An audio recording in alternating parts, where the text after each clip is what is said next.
میرے آقا پاک علیہ السلام کی حدیث مبارکہ کو جمع کرنے کا اہتمام صحابہ کرام کے طور سے ہی ہو چکا ہے. بعد میں آنے والے محدثین نے ایک ایک جگہ ایک ایک ملک سفر کیا کہ کہیں پر نبی کریم کا ایک صحابی بیٹھا ہے اور ایک حدیث سناتا ہے, تو وہ ایک ایک مہینے کی مسافت کر کے گئے اور نبی پاک کی حدیث مبارکہ کو جمع کیا. بہرحال ہمارے پاس لکھی ہوئی دو دولتیں آ گئی, ایک کو قرآن کہا جاتا ہے, ایک کو حدیث کہا جاتا ہے. اور قرآن و حدیث ہماری شریعت کے ماخذ ہیں, ہمارے ایمانیات کے ماخذ ہیں, اسلامیات کے ماخذ ہیں, اخلاقیات کے ماخذ ہیں, ہمارے حلال و حرام کے ماخذ ہیں. ہمارے جملہ معاملات جو ہے وہ اخذ کیے جاتے ہیں اللہ کے قرآن سے, مصطفیٰ کی فرمان سے. اب یوں کہہ لو کہ اللہ کا قرآن اور نبی کی حدیث یہ ہمارا پورا دین ہے. کیا ہے بولو بولو بولو, کیا ہے ہمارا پورا دین ہے. اب پورا دین ہے, یہ ہمارا پورا دین ہے. جب میں زور لگاتا ہوں تو پانی پیتا ہوں, یہاں تو زور لگانے کی ضرورت ہی نہیں ہے, پانی کیوں پیئیں گے؟ یہاں تو آپ اتنے مزے سے بات سن رہے ہیں کہ میری پیاس بجھتی جا رہی ہے. آپ بولے نا سبحان اللہ. اب سنیے گا سامعین محترم, میں عرض کر رہا تھا قرآن اور حدیث یہ ہمارا پورا دین ہے, ہمارا پورا دین ہے, ہمارا پورا دین ہے. بڑی توجہ دینا, بڑی توجہ دینا, بڑی توجہ دینا. دوستو, جس طرح میرے آقا پاک نے صحابہ کرام اور اہل بیت کو یہ قرآن مقدس اور حدیث مبارکہ عطا فرمائی تھی, آج 1400 سال گزر چکے ہیں. اگر کوئی سند غلط پڑتا ہے تو ٹوک دیا جاتا ہے. دوستو بڑی توجہ دینا, اگر کوئی سند غلط پڑتا ہے تو ٹوک دیا جاتا ہے. اگر کسی راوی کا نام بھول جاتا ہے اس کو لقمہ دے دیا جاتا ہے. اگر کسی راوی کے کردار کو غلط بیان کیا جاتا ہے تو اس کی گرفت کی جاتی ہے. اس دین کی اتنی حفاظت 1400 سال میں کتنی آندھی آئیں, کتنے طوفان آئے, کتنے اسلام دشمن قوتیں آئیں. ہاں چنگیز خان جیسے بھی آتے ہیں اور جو ہے وہ ہلاکو خان جیسے بھی آتے ہیں, لائبریریوں کو چلایا جاتا ہے, علماء کا قتل عام کیا جاتا ہے. یہ کیوں تھا؟ تاکہ اسلام مٹ جائے, تاکہ دین مٹ جائے. لیکن 1400 سال گزر گئے, آج بھی اسلام زندہ ہے. اسلام کا ایک ایک فقہ کا مسئلہ بھی زندہ ہے, رسول اللہ کی ایک ایک حدیث بھی زندہ ہے. اس کو بدلا نہیں گیا. کیوں اتنا لمبا سفر کر کے بھی اسلام کیوں زندہ ہے؟ ماننا پڑے گا یہ ملت اسلامیہ کے اولیاء کاملین ہیں اور علماء ربانیین, علماء حقہ, اہل سنت و جماعت ہیں جو ہر دور کے فرعون, ہر دور کی آندھی اور ہر دور کے ظلم و تشدد کے خلاف ٹکرا گئے ہیں, جانوں پہ کھیل گئے ہیں, لیکن مصطفیٰ کے دین کی آج بھی رکھوالی کر رہے ہیں.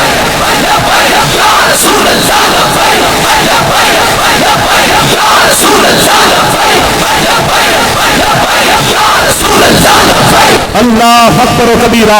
اس لیے میرے آقا نبی کریم علیہ السلام کی مبارک زبان سے علماء کرام کو انبیاء کرام کا وارث قرار دیا گیا, علماء کو انبیاء کا وارث قرار دیا گیا. میں تھوڑی سی وضاحت کرتا چلا جاؤں گا اس حوالے سے. یہ وراثت کیا ہے دوستو؟ ایک باپ ہے, وہ دنیا سے جاتا ہے, اپنی وراثت میں مکان چھوڑتا ہے, زمین چھوڑتا ہے, یا جواہرات چھوڑتا ہے, یا دکان چھوڑتا ہے, جو بلا بھی چھوڑتا ہے. اس کے 4 بیٹے ہیں, 5 بیٹے ہیں, وہ وراثت کو آپس میں تقسیم کر لیتے ہیں. باپ نے جو چھوڑا ہے وہ اولاد کی وراثت ہے. لیکن یہ یاد رکھنا, صرف بیٹوں کی وراثت نہیں ہوتی, شریعت نے بیٹیوں کا حق بھی رکھا ہے, ان کو بھی وراثت میں حق دیا جاتا ہے. اور مرنے والا جب مرتا ہے, اگر اس کی ماں یا باپ زندہ ہے, شریعت نے ان کا بھی حق رکھا ہے. اور اگر مرنے والا مرد ہے تو صرف بیٹوں اور بیٹوں کی وراثت نہیں, اس کی بیوی کا بھی حق رکھا گیا ہے. لیکن اس طرف توجہ نہیں ہے, حق صرف بیٹوں کا سمجھا جاتا ہے اور بیٹیوں کا حق دبایا جاتا ہے. جب نکاح ہوتا ہے تو خاوند حق مہر معاف کرا لیتا ہے,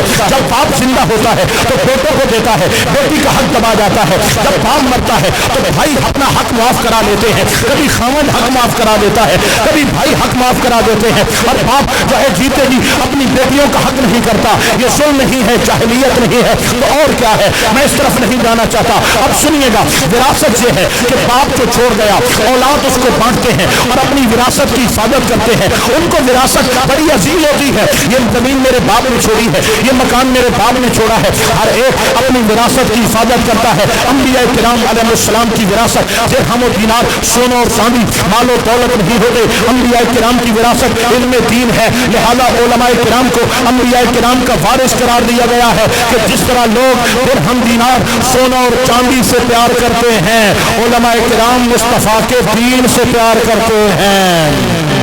یہ اللہ کے قرآن سے پیار کرتے ہیں، یہ میرے مصطفیٰ پاک علیہ السلام کے فرمان سے پیار کرتے ہیں۔ اور اگر کسی کی باپ نے وراثت چھوڑی اور کسی نے قبضہ کر لیا یا اس کی وراثت کو خراب کرنا چاہا، وہ حفاظت کرتا ہے، وہ جان دیتا ہے، وہ غصہ کرتا ہے، وہ کیس کرتا ہے، وہ عدالتوں میں جاتا ہے اور اپنی ہر ممکن کوشش کرتا ہے اپنی وراثت کی تحفظ کی۔ اسی طرح انبیاء کرام کی وراثت، میرے رسول کریم علیہ السلام کی وراثت علم دین ہے۔ جب بھی اس پہ آنچ آتی ہے، جب بھی اس پہ ڈاکہ ڈلتا ہے، چاہے وہ عقائد کی بات ہو، چاہے معاملات کی بات ہو، چاہے وہ فقہ کی بات ہو، علماء ذیشان میدان میں آتے ہیں، محنت کرتے ہیں، کوشش کرتے ہیں، سروں پہ کفن باندھ کر میدان عمل میں اترتے ہیں اور بتاتے ہیں جب تک دین اسلام کے وارث زندہ ہے ہم دین اسلام کے لیے اپنے گردنیں کٹاتے رہیں گے۔ کبھی تو کربلا کا میدان لگتا ہے اور یزید کے سامنے حضرت امام علی مقام رضی اللہ تعالی عنہ سینہ تان کر کے کھڑے ہو جاتے ہیں۔ وہ ہاتھ مانگتا ہے، اگر میرا امام ہاتھ دیتا ہے، وہ زانی ہے، وہ شرابی ہے، وہ بدکار ہے، وہ بے نماز ہے، وہ شریعت کا قاتل ہے، اگر میرا امام ایک فاسق کے ہاتھ کے اندر ہاتھ دیتے ہیں، شریعت میں بگاڑ پیدا ہوتا ہے، وہ نماز کی اہمیت نہ رہتی، وہ شرم و حیا کی چادریں نہ رہتی، وہ ہمارا تہذیب و تمدن نہ رہتا۔ میرا امام صرف ہاتھ کی بات نہیں تھی، ہاتھ کے پیچھے پورا اسلام تھا۔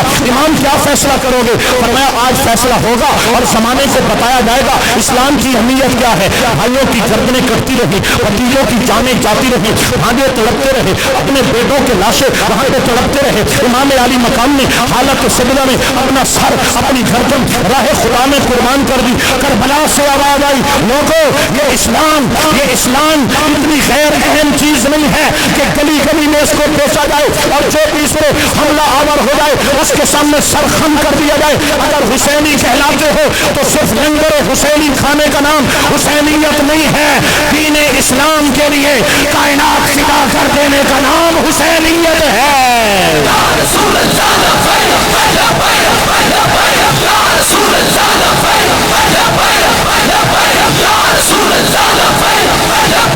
میرے بھائیوں، حضرت امام علی مقام رضی اللہ تعالیٰ نے کربلا سے یہی آواز آ رہی ہے، اتنی بڑی قربانی اسلام کے لیے ہے۔ معاملہ یہ ہے، المیہ یہ ہے کہ وہ معاملات یا وہ واقعات جن کی وجہ سے ہم قوم کے جذبات کو اجاگر کر سکتے تھے، جس کی وجہ سے ہم نوجوانوں کے دلوں میں ایک نئی روح ڈال سکتے تھے اور ان کو اسلام کی طرف راغب کر سکتے تھے، ان کو صرف قصے اور کہانیاں بنا دیا گیا، توڑے اور ٹپے اور داستانیں بنا دی گئی اور صرف ان کا ہے لنگروں کے اہتمام کر کے کہا بس یہی چند آنسو بہا دینا، یہی حسینیت ہے۔ ہاں، محبت اپنی جگہ، عقیدت اپنی جگہ، ان کی محبت اپنی جگہ، ان کا پیار اپنی جگہ۔ رب نے حق رکھا ہے، تیری نماز ہوتی نہیں ہے جب تک آل محمد کے گھر پہ حاضری نہیں ہو جاتی۔ بڑی شان ہے میرے آقا نبی مکرم صلی اللہ علیہ وسلم کے گھرانے کی، اس لیے تو میرا امام کہتا ہے تیری نسل پاک میں ہے بچہ بچہ نور کا، تو ہے اہل نور تیرا، سب گھرانہ نور کا۔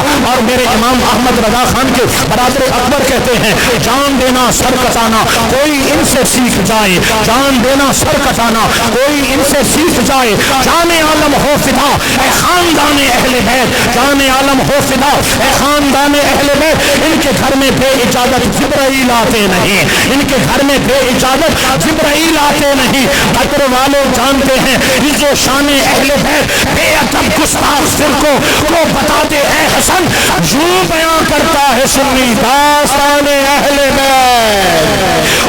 اور دوستوں میں اپنا موضوع یہاں ٹھہرا کر میں تھوڑا سا عقیدہ میں بیان کرتا چلا جاؤں، پھر میں اپنے موضوع پہ آتا ہوں۔ آپ جو ہے بڑی توجہ دینا، میرے آقا مولا نبی کریم کی آل پاک کا اگر کوئی شخص 1 گھنٹہ ذکر کرتا ہے الحمدللہ، 2 گھنٹے ذکر کرتا ہے الحمدللہ، 3 گھنٹے ذکر کرتا ہے، ہمارا دل بڑھتا ہے، ہمارا ایمان تازہ ہوتا ہے، ہماری روح کو جلا پہنچتی ہے۔ جناب ذکر اہل بیت ہو رہا ہے، کیا یہ رافضیت ہے؟ ہم نے کہا نہیں، ذکر اہل بیت کرتے جاؤ ہمارے سینے جھڑتے جائیں گے، یہ رافضیت نہیں ہے۔ اگر کوئی میرے آقا نبی کریم علیہ السلام کے صحابہ کرام کا ذکر کرتا ہے، گھنٹہ کرتا ہے، 2 گھنٹے کرتا ہے، تاجدار صداقت کا ذکر ہوتا ہے، خلیفہ بلا فصل صدیق اکبر کا ذکر ہوتا ہے، افضل البشر بعد الانبیاء حضرت ابوبکر صدیق کا ذکر ہوتا ہے، عمر بن خطاب کی جو ہے ذکر خیر ہوتا ہے، عثمان بن عفان کا ذکر خیر ہوتا ہے، مولا علی شیر خدا کا ذکر خیر ہوتا ہے، نبی پاک کی ازواج مطہرات کا ذکر خیر ہوتا ہے، حضرت سیدنا امیر معاویہ رضی اللہ تعالیٰ عنہ کا ذکر خیر ہوتا ہے. دوستو اگر کوئی کہے کہ ذکر صحابہ 1 گھنٹہ ہو رہا ہے, ہم نے کہا الحمدللہ ذکر صحابہ کو 2 گھنٹے ہو چکے ہیں. ہم نے کہا الحمدللہ 4 گھنٹے ذکر صحابہ. ہم نے کہا الحمدللہ. کہا ذکر صحابہ ناسبیت نہیں ہے. میں نے کہا نہیں ہے, ذکر صحابہ بھی اہل سنت ہے اور ذکر اہل بیت بھی اہل سنت ہے. سوال کرنے والے نے کہا اگر ذکر صحابہ بھی سنیت ہے اور ذکر اہل بیت بھی سنیت ہے, ناسبیت کیا ہے, رافضیت کیا ہے؟ میں نے کہا سن, ذکر صحابہ ناسبیت نہیں ہے. ذکر صحابہ کے نام پر توہین اہل بیت ناسبیت ہے اور ذکر اہل بیت رافضیت نہیں ہے. ذکر اہل بیت کی آڑ میں شان ابو بکر کو پکنا, شان فاروق اعظم پر بہتان کرنا, میرے نبی پاک کے صحابہ کرام میں سے کسی صحابی چاہے وہ حضرت ابو سفیان ہو یا حضرت امیر معاویہ ہو, ان کو بک بک کرنا یہ رافضیت ہے. تو رافضیت و ناسبیت ذکر صحابہ ذکر اہل بیت نہیں ہے, بلکہ میرے آقا پاک کے صحابہ کی توہین کو ناسبیت کہا جاتا ہے. آل محمد کی توہین کو ناسبیت کہا جاتا ہے. اصحاب محمد کی توہین کو رافضیت کہا جاتا ہے. ہم سنی ہیں, یا رسول اللہ کہنے والے ہیں, ہم صحابہ کے بھی نوکر ہیں, نبی کی آل کے بھی نوکر ہیں. یا رسول اللہ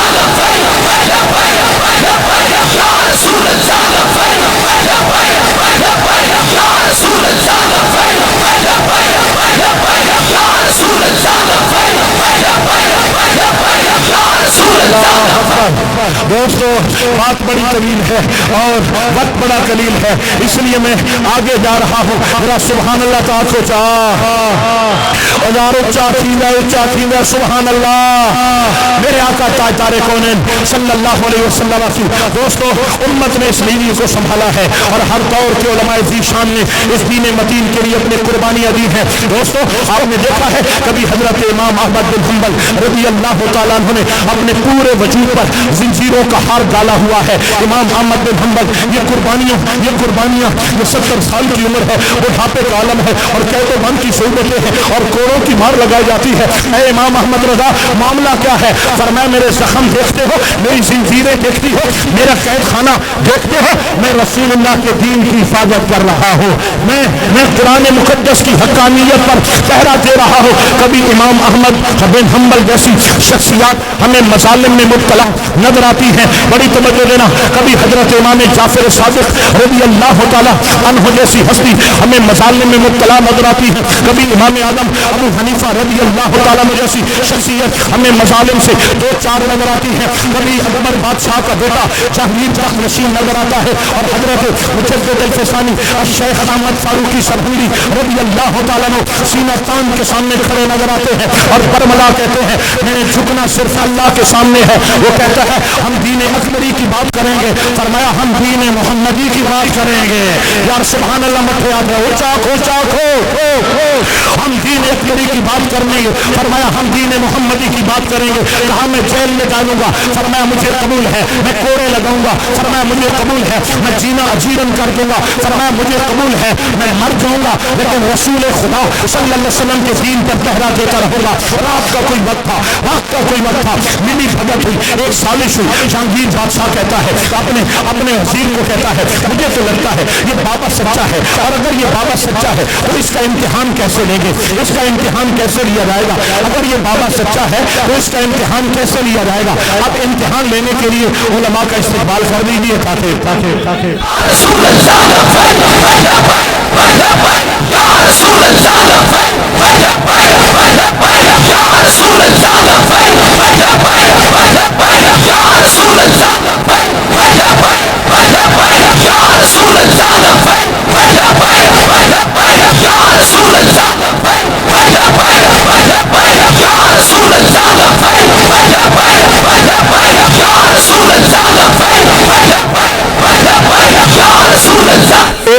قرآن مجھے سچا لگتا ہے لیکن امتحان کیسے لیں گے؟ اپنے وزیر کو کہتا ہے رات کی تنہائیوں میں چلے جاؤ اور بابے سے کچھ ایسی بات کرو کہ پتہ چل جائے بابا لالچی ہے یا بابا واقعی دین محمدی کے لیے کام کر رہا ہے۔ آپ کی توجہ ہے نا؟ تو توجہ ہے تو بولیے گا ذرا سبحان اللہ، بولیے گا ذرا سبحان اللہ۔ رات کا کوئی پہر ہے، قید خانے میں جہانگیر بادشاہ کا وزیر آتا ہے اور کہتا ہے اے بابا جس طرح تو جہانگیر سے تنگ ہے میں بھی جہانگیر سے تنگ ہوں، ایک سازش کرتے ہیں۔ فرمایا وہ کیا؟ رات کے کسی پہر میں اس کے محل میں جاؤں گا اور اس کا سر کاٹ کر میں ایک تھال میں رکھ کر آپ کے قدموں میں پیش کر دوں گا، لیکن شرط ہے۔ آپ نے فرمایا جہانگیر بادشاہ کا سر کاٹے گا تو مجھ سے شرط کیا مانگتا ہے؟ اس نے کہا شرط یہ ہے جب جہانگیر کا تخت خالی ہو جائے گا تو آپ کو تخت پر بیٹھنا پڑے گا، آپ کو تخت پر بیٹھنا پڑے گا۔ توجہ ہے آپ کی؟ آپ کو تخت پر بیٹھنا پڑے گا۔ فرمایا کملا ہو گئے ہیں، چھلا ہو گئے ہیں، ہم تخت کے لیے کام نہیں کر رہے، تخت کے لیے جیلوں میں نہیں پڑے ہیں، ہم تو دین محمدی کو تخت پہ لانا چاہتے ہیں، ہم دین محمدی کو تخت پہ لانا چاہتے ہیں۔ جاؤ، ہمیں تخت و تاج سے کوئی سروکار نہیں ہے، میں تو چاہتا ہوں نبی کریم کا دین متین سرخرو ہو جائے۔ تخت سکندری پر وہ تھوکتے نہیں ہیں، تخت سکندری پر وہ تھوکتے نہیں ہیں، بستر لگا ہوا ہے جن کا تیری گلی میں کس چیز کی کمی ہے؟ آقا تیری گلی میں، دنیا تیری گلی میں، عقبہ تیری گلی میں، گلیاں چلوں کو ڈھونڈنے جو گھر سے چلا تھا اپنے اب خود کو ڈھونڈتا ہے۔ سرکار کی گلی میں کس کس کو میں بتاؤں؟ کوئی خود ہی جا کے دیکھے، جنت کا در کھلا ہے سرکار کی گلی میں۔ اللہ اکبر و کبیرہ۔ کہا او جہانگیر بادشاہ، وہ بابا تخت و تاج پہ تھوکتا بھی نہیں ہے، وہ کہتا ہے میں تو رسول خدا کے دین کو تخت پہ لانا چاہتا ہوں۔ جہانگیر کا دل نرم ہو گیا۔ کہا بلاؤ بابا جان حضرت مجدد الفسانی شیخ ربانی کو۔ آپ جلوہ گر ہوئے، آپ کے ہاتھ پر جہانگیر بادشاہ بیعت کرتا ہے، اور پھر وہ دن تھا کہ حضرت مجدد الفسانی کی محنتوں اور قید و بند کی صحبتوں کے نتیجے میں ہندوستان کی دھرتی پہ ایک بار پھر رسول اللہ کا دین تخت پر جلوہ گر ہو جاتا ہے۔ عرض کرنے کا مقصد یہ ہے کہ دوستو اس دین کے پیچھے بڑی قربانیاں ہیں، وقت سمٹتا جا رہا ہے اور میں اپنی الفاظ کی میری رفتار بھی بڑی تیز ہے لیکن پھر بھی وقت کی رفتار اس سے بھی تیز جا رہی ہے، لہذا میں درمیان کے سارے معاملات چھوڑتا ہوں۔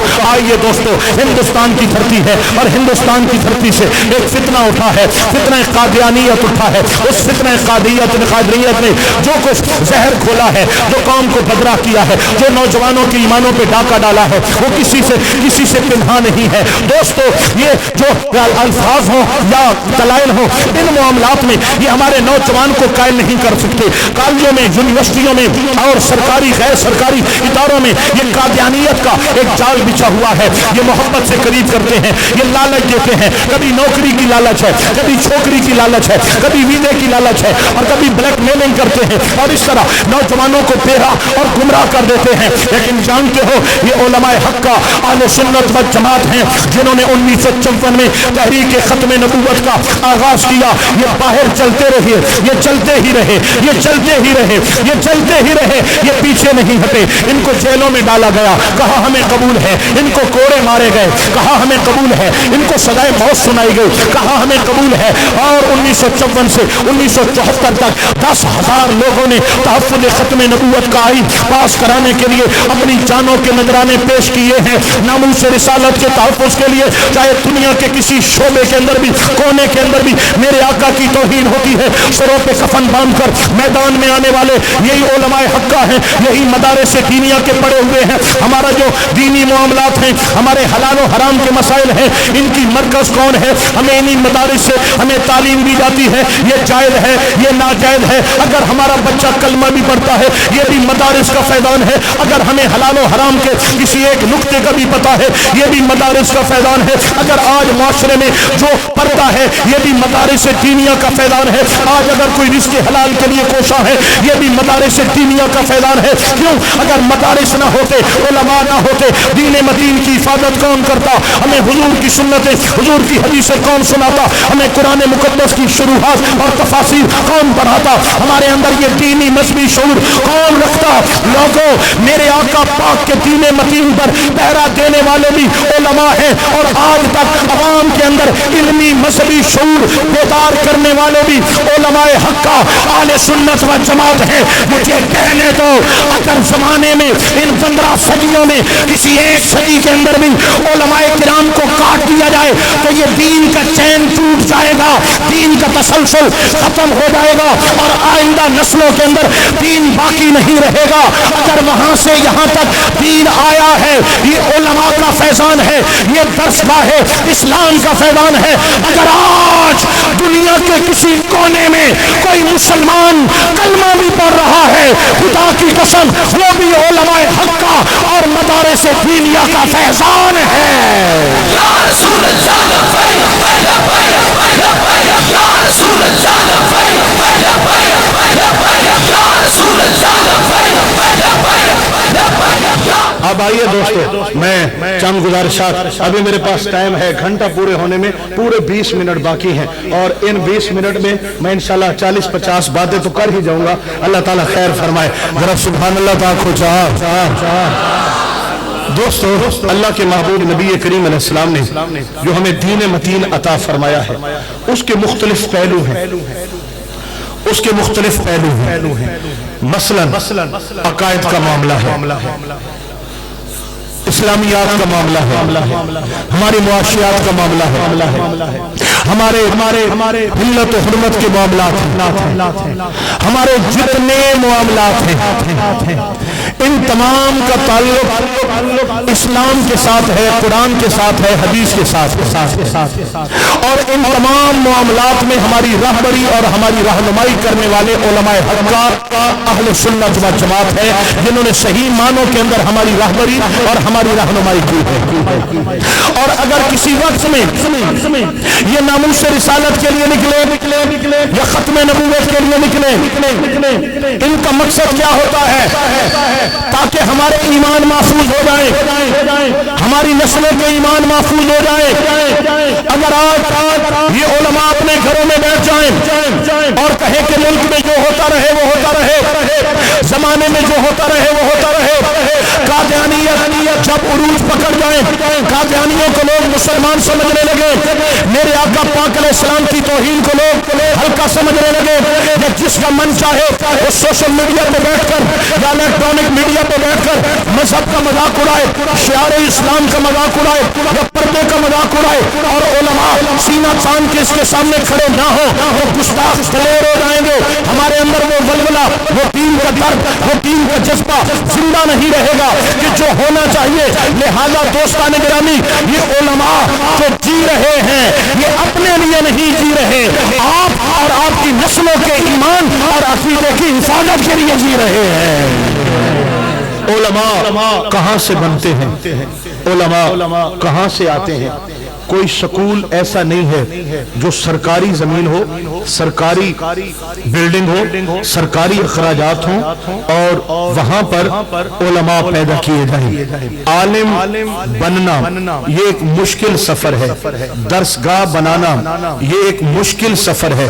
میرے بھائیوں یاد رکھنا کہ کسی بھی درسگاہ کے لیے بہت محنت و مشقت کی ضرورت ہوتی ہے، لیکن اس درسگاہ کے قیام کے پیچھے ایک سوچ ہے، اور اس سوچ سے بڑی سوچ کوئی نہیں ہو سکتی۔ وہ سوچ یہ ہے جس کو یہ بات سمجھ آ جائے کہ ہمارے مسلک، ہمارے عقیدے اور مذہب اسلام کے لیے جو سب سے بڑی اہمیت حاصل ہے وہ دین کے مدارس کو اہمیت حاصل ہے۔ سب سے زیادہ اہم مدارس دینیہ ہیں۔ ہماری محافل میلاد ثواب ہے اور جائز ہے اور باعث برکت ہے، اور پوری دنیا میں لاکھوں کی تعداد میں محافل کا انعقاد ہوتا ہے، اس کے بھی بڑے فوائد ہیں۔ لیکن ایک درسگاہ جتنا قوم کو فائدہ دے رہا ہے، ایک مدرسہ قوم کو جتنا فائدہ دے رہا ہے، اتنا 1 لاکھ محافل سے ہمیں فائدہ حاصل نہیں ہوتا۔ دوستو محافل نعت ایک رنگ تھا، ایک طریقہ تھا، ایک ادب تھا، ایک ذوق تھا، جو جاتے تھے نبی کریم کا ادب لے کے آتے تھے اور دل دماغ کو محبت رسول سے معمول کر کے آتے تھے۔ عشق رسول کو جلا دینے کا ایک وسیلہ تھا محافل نعت۔ لیکن آج بھنگڑے، ڈانس، رنگ رلیاں، داڑھی منڈے، خسرا نما، چولا ہور، ستھن ہور، پوچھن ہور، یہ رنگ ڈھنگ ہے۔ پتا چلا کہ سلوار اپنی ہے اور چولا گھر کے کسی مستورات میں سے کسی کا پہن کے آیا اور پوچھنا کسی کا سر پہ امامہ باندھ کے آیا اور چہرہ بھی خسرو جیسا، راگ رنگ بھی گانوں جیسے، اور پاکستانی گانے تو پسند نہیں ہیں، یہ انڈین سے لیں گے یا انگلش گانوں کی طرز پر نعتیں پڑھیں گے اور پھر ایک رات میں ایک ایک لاکھ کے لفافے اور پھر ان پہ بچھاڑ ہونے والی نوٹوں کی لاکھوں کی تعداد میں جو بچھاڑ ہوتی ہے اور جو ہے اس طرح ایک معاملہ۔ اب کیا ہے؟ پیسہ اہل سنت کا، توجہ دینا، پیسہ اہل سنت کا، جو نعت خان آیا شریعت کا قاتل، داڑھی منڈا اور ایسے اشعار جو کچے اشعار تھے جن کا جو ہمارے عقائد کی ترجمانی نہیں بلکہ ہمارے عقائد کی نفی کر رہے ہیں، ایسے اشعار پڑھے، عقیدہ برباد کیا، دوسروں کے عقیدے کو پروموٹ کیا، پیسہ ہمارا، ہمارے عقائد و نظریات کو برباد کر کے چلے گئے۔ ہم نے ان کو اپنے سر پہ بٹھایا، آنکھوں پہ بٹھایا، ہم نے ان کو پروٹوکول دیا۔ تو میرے بھائیوں، میں آج کی مروجہ محفل نعت، آج بھی کوئی نعت خان ہیں چہروں پہ داڑیاں ہیں، آنکھیں بند کر کے پڑھنے والے ہیں، عشق رسول میں ڈوب کر پڑھنے والے ہیں، سر پر نبی پاک علیہ السلام کا امامہ شریف سجا ہے، چہرے پہ داڑھی سجی ہے، عشق رسول میں ڈوبا ہے، آنکھیں نم ہیں، نعت پڑھ رہا ہے، حضور کے اس ثنا خان کے قدموں کی خاک کو آنکھوں کا سرما بنانے کو تیار ہے، لیکن جو اسٹیج پہ کھڑے ہو کے اہل سنت کو بدنام کر رہا ہے، ہمارے عقائد و نظریات پہ حملہ کر رہا ہے، ہمارے علماء حق کی نام لے لے کر توہین کر رہا ہے، یہ مسلک کے قاتل ہیں، یہ مسلک کو ذلیل و رسوا کرنے والے ہیں۔ ایک یہ قوم ہے جنہوں نے ہمارے مسلک کو تباہ کیا ہے، دوسری وہ قوم ہے جو بے عمل جاہل پیر ہیں، داڑھی منڈا ہے، اس کے بھی ہاتھ چومے جا رہے ہیں، دوستو بے عمل پیر ہے، اس کے بھی ہاتھ چومے جا رہے ہیں۔ توجہ تو دینا، وہ بے پردہ عورتوں میں بیٹھ کر کے خوشخبریاں کر رہا ہے، ان کے بھی ہاتھ چومے جا رہے ہیں۔ دوستو یہ حالات ہیں، اس قوم نے ہمارا ستیہ ناش کیا ہے۔ دیکھو مزارات پہ کوئی سجدے کرے یہ روکتے نہیں ہیں، ان کو گلے سے کام ہے، ان کا گلہ بھرا ہونا چاہیے۔ کوئی مزار پہ بھنگڑا ڈالے، کوئی مزار پہ کنجریاں ناچے، کوئی مزار کا طواف کرے، کوئی مزار پہ سجدے کرے، ان کو پتہ نہیں ہے کہ میرے اعلیٰ حضرت امام اہل سنت نے مزار کا طواف بھی حرام لکھا ہے، مزار کا سجدہ بھی حرام لکھا ہے، اور باقاعدہ حرمت سجدہ تعظیمی میرے امام احمد رضا نے قوم کو رسالہ عطا فرمایا ہے، لیکن نہیں روکتے کیونکہ ان کو گلے بھروانے ہیں، ان کو گلوں سے کام ہے، ان کو صاحب مزار سے کام نہیں ہے۔ ہاں ان کو نام لو قبروں کی تجارت کر کے، ان کو نام لو قبروں کی تجارت کر کے، کیا نہ بیچو گے جو مل جائیں صنم پتھر کے، کیا نہ بیچو گے مل جائیں صنم پتھر کے، قبروں پہ تجارت کر رہے ہیں۔ دوستو انہوں نے مدارس دینیہ کا قیام نہیں کیا، یہ کروڑوں کی پرادوں پر تو بیٹھ جائیں گے لیکن ایک دین کی درسگاہ قائم نہیں کریں گے، علماء کا مذاق اڑائیں گے، علماء حق اہل سنت و جماعت کی توہین کریں گے، اور عوام کا رجحان کچھ ایسے بن گیا ہے کہ اگر جاہل پیر بھی ہے، بے عمل ہے اور بدکار ہے، پیر بدکار بھی ہے، نام نہاد بدکار پیر بھی ہے، یہ اس کی تو عزت کریں گے۔ اگر نعت خان میراثی ہے، داڑھی منڈا ہے، یہ اس کی تو عزت کریں گے، لیکن عالم دین متقی ہے، پرہیزگار ہے، سند یافتہ ہے، سر پہ داڑھی ہے، امامہ ہے، 5 وقت آگے کھڑے ہو کے نماز پڑھاتا ہے، یہ اس کی عزت نہیں کر پائے گا، یہ اس کی قدر نہیں کر پائے گا۔ یہی علماء کی بے قدری ہے کہ ہمارا معاشرہ پھوٹ پھوٹ کا شکار ہو چکا ہے اور وحشتوں میں مبتلا ہو چکا ہے۔ آئیے میں بات کچھ اور کر رہا تھا اور بات کہیں اور نکل گئی۔ میرے بھائیوں، خدا را ایک رات میں 5 لاکھ محفل نعت میں لٹا دینے والے، 5 لاکھ سے ایک دینی مدرسے کا 1 مہینہ نظام چل جاتا ہے۔ مدارس میں بھوک ہے، افلاس ہے، بجلی کے بل نہیں ہے، گیس کے بل پیمنٹ کرنے میں مشکلات کا سامنا ہے، اساتذہ کی تنخواہوں کے مسائل ہیں، بچوں کا لنگر پورا کرنے میں مسائل ہیں۔ ہمارے مدارس قسم پرسی کے عالم میں ہے، لیکن ہمارا پیسہ مزارات کے گلوں پہ جا رہا ہے، ہمارا پیسہ نوٹ خوروں پہ جا رہا ہے، ہمارا پیسہ بے عمل جاہل پیروں کی درگاہوں پہ جا رہا ہے۔ لوگوں کچھ سوچو سوچو سوچو، کیا جب ختم نبوت پہ کل کوئی معاملہ آیا تھا تو یہ جاہل پیر آئے تھے یا امیر المجاہدین علامہ خادم حسین رضوی آئے تھے؟ سوچو.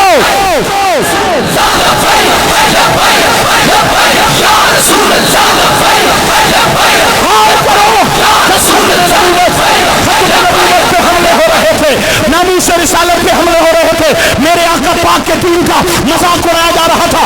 یہ داڑھی منڈے نات خان کہاں تھے؟ یہ شرابی نات خان کہاں تھے؟ یہ جاہل پیر کہاں تھے؟ یہ گدا نشین کہاں تھے؟ یہ کہاں تھے؟ یہ نظر بھی نہیں آ رہے تھے. اگر سروں پہ کفن باندھ کے میدان میں آئے ہیں تو یا رسول اللہ کہنے والے علماء آئے ہیں. انہوں نے کہا جب تک ہم محراب پر ہیں، ہم منبر پر ہیں، ہم گھر میں ہیں، یہ ہماری پگڑی ہے، یہ ہمارا امامہ ہے. جب عزت رسول کے لیے میدان میں آئیں گے تو یہ ہمارا کفن ہو جائے گا، یہ ہمارا کفن ہو جائے گا. اور دنیا سوچ رہی تھی اب مجاہد ملت اسلامیہ الشام مجنورانی نہ رہے، اب حضرت مجاہد ملت مولانا عبدالستار خان نیازی نہ رہے، اب حضور شیخ الاسلام خواجہ قمر الدین سیالوی نہ رہے، اب استاد العلماء علامہ محمد یونس نقشبندی علیہ رحمہ نہ رہے، ہاں اب علامہ مولانا محمد فرائے نعیمی صاحب نہ رہے، اب بزرگ نہ رہے. اب میدان میں کون آئے گا؟ رات کے اندھیرے میں ختم نبوت پہ حملہ کر دیا. ان کو کیا خبر تھی کہ ویل چیئر پہ ایک بابا بیٹھا ہے جو میدان میں آئے گا، ہاتھ لہرائے گا، لبیک کا نعرہ لگائے گا اور ایوان کفر میں زلزلہ پپا کر دے گا. تب تک واپس نہیں آئے گا جب تک مصطفیٰ کی ختم نبوت کا جھنڈا لہرا نہیں دیا جاتا.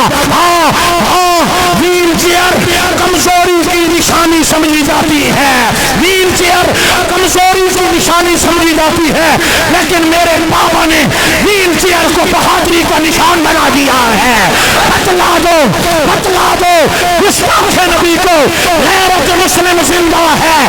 نام نبی پہ کٹ مرنے کا جذبہ کل بھی تھا اور آج بھی ہے. میرے نبی سے میرا رشتہ کل بھی تھا اور آج بھی ہے. اپنا سب کچھ گنبد خضرا کل بھی تھا اور آج بھی ہے.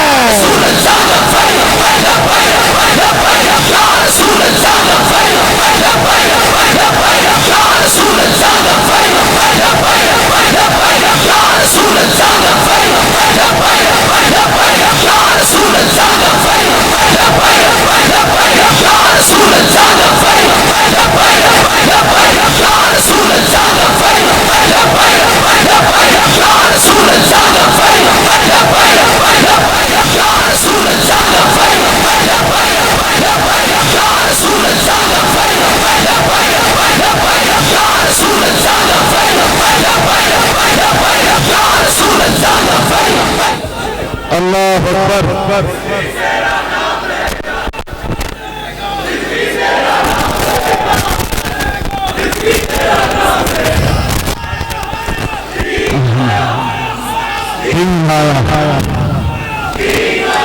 ماشاء اللہ ماشاء اللہ. سلامت رہے، بیٹھ جائیں. آخری 5 منٹ میں اپنی گزارشات کو تکمیل کی طرف لے جانا چاہتا ہوں.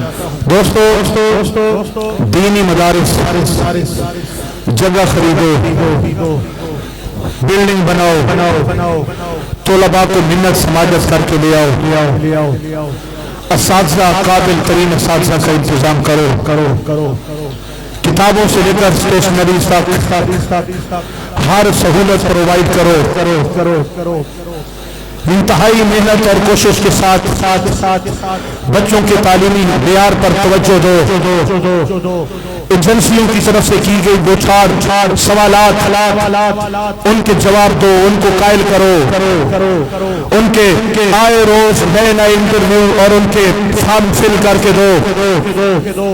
لوگوں کی باتیں سنو، مخیر حضرات سے رابطے کرو، مدارس کے لیے فنڈ صدقات خیرات عشر کی اپیلیں کرو.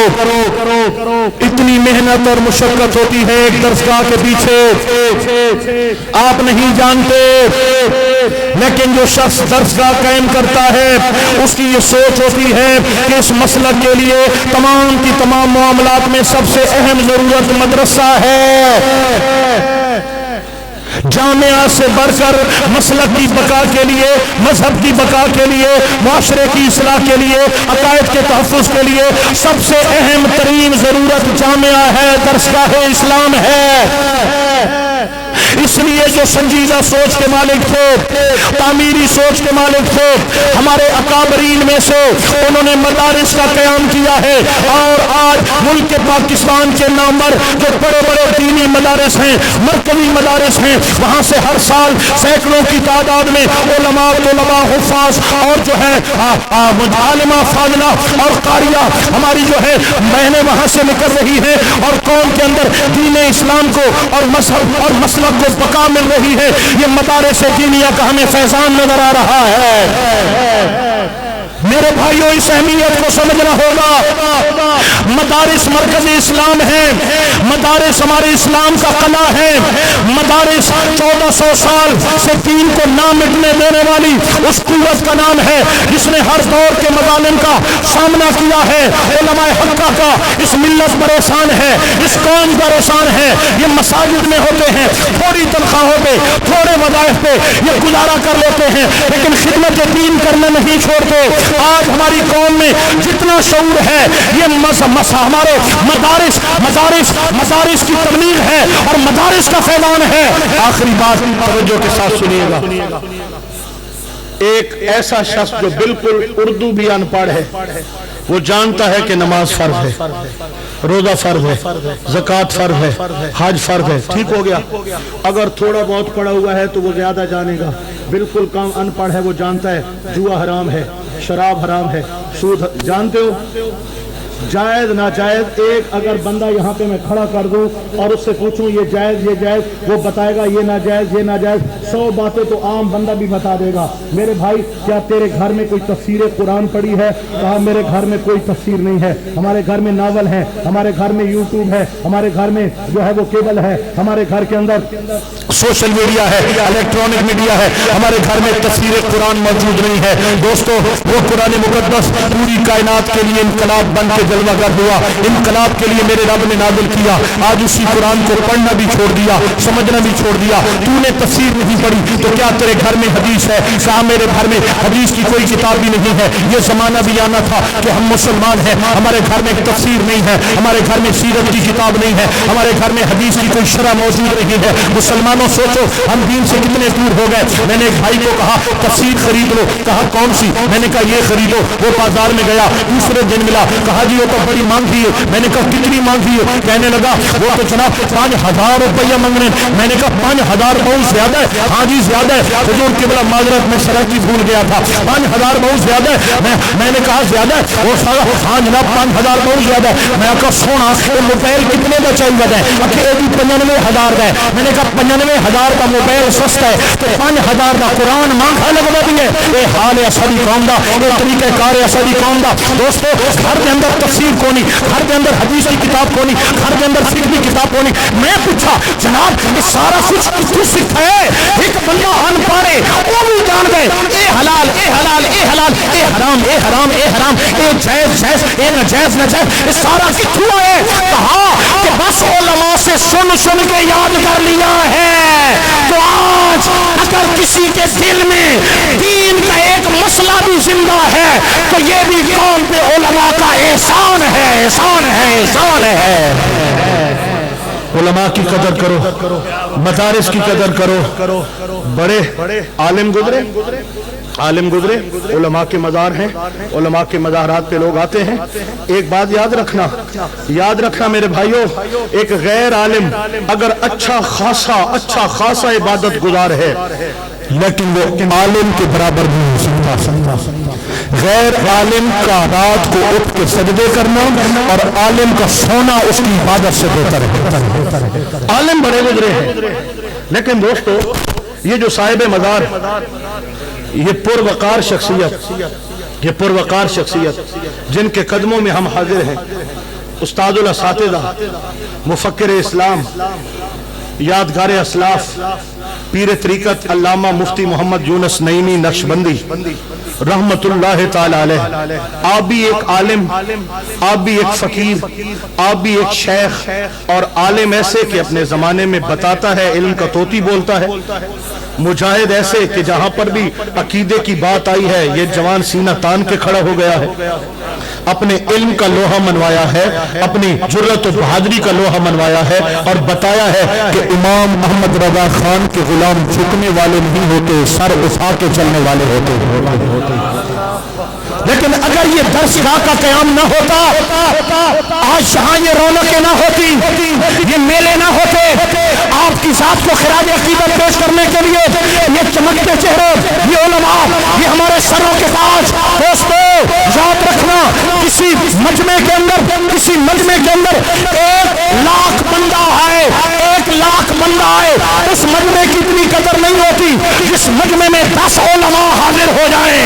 اس اسٹیج پہ سینکڑوں علماء بیٹھے ہیں، یہ سروں پہ دستارے فضیلت سجائے، یہ جنہوں نے دور حدیث شریف مکمل کیا ہے یہ بھی علماء بیٹھے ہیں۔ کتنے علماء، یہ نورانی چہرے، یہ سروں پہ علم و ہنر کی دستاریں، یہ سینوں میں چمکتے میرے آقا پاک علیہ السلام کی محبتوں کے نور برساتے انوار و تجلیات اس بات کی خمازی کر رہے ہیں کہ صاحب مزار ہے، وہ عالم بھی ہے، وہ شیخ طریقت بھی ہے، ولی کامل بھی ہے، لیکن آج آپ کو جو خراج عقیدت پیش کی جا رہی ہے، آپ نے علم دین کی خدمت کی ہے اور علم دین کا ایک مرکز یہاں پہ قائم کیا ہے جس کی کرنیں 4 جہان عالم کو روشن کر رہی ہے۔ یہ جامعہ فخر العلوم، جامعہ فخر العلوم، کچھ مدارس ایسے ہوتے ہیں کہ ان کا نام ہی کافی ہوتا ہے، نام لے لو، اگلا کہتا ہے جی میں پڑھا ہوں، میرا بھائی پڑھا ہے، میرا چاچا پڑھا ہے، میرا ماما پڑھا ہے۔ میں اس پٹی میں تقریروں کے لیے میرا آنا نہیں ہوتا، میں ملتان کی پٹی پہ کراچی تک چلا جاتا ہوں، ادھر مجھے اپنا روٹ چھوڑ کے آنا پڑتا ہے۔ تو میں نے اس پٹی میں جہاں بھی ذکر کیا ہے کہ فخر العلوم جانا ہے تو کسی نے کہا میرا بیٹا پڑھ رہا ہے، علماء سے بات کی، کسی نے کہا ہمارے بچے پڑھتے یہاں ہیں، دورہ حدیث وہاں کرتے ہیں، کسی نے کہا میں خود وہاں کا فیض یافتہ ہوں۔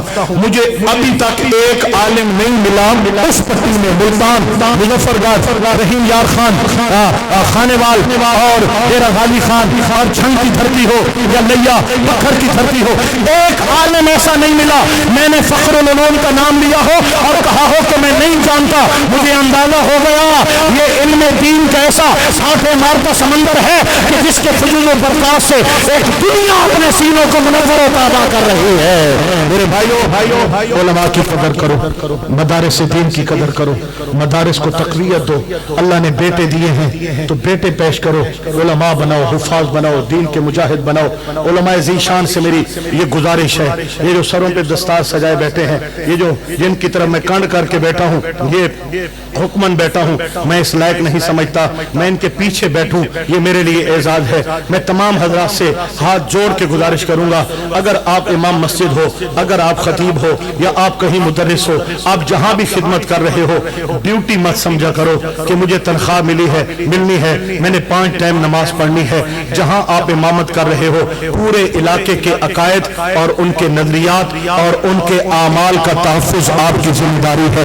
آپ نے وہاں عقیدے کا بھی تحفظ کرنا ہے، آپ نے وہاں ایک ورکر، اہل سنت کے ورکر کی حیثیت سے کام کرنا ہے۔ بس نماز پڑھاؤ، سائیکل موٹر سائیکل کے انڈی بناؤ اور ٹیوشن پہ بھاگ کے چلے جاؤ، یہ ہمارا مشن نہیں ہے، بلکہ ہم نے ان کو مراکز اہل سنت بنانا ہے اور مسلک کی خدمت کرنی ہے۔ اللہ جل شانہ سے دعا ہے میری اس حاضری کو اپنی بارگاہ میں شرف قبولیت عطا فرمائے۔ جن علماء ذیشان نے میری عزت افزائی کی اور محبت پیش کی، اللہ پاک ان کی عزتوں کو تمام عطا فرمائے۔ وآخر دعوانا الحمدللہ رب العالمین۔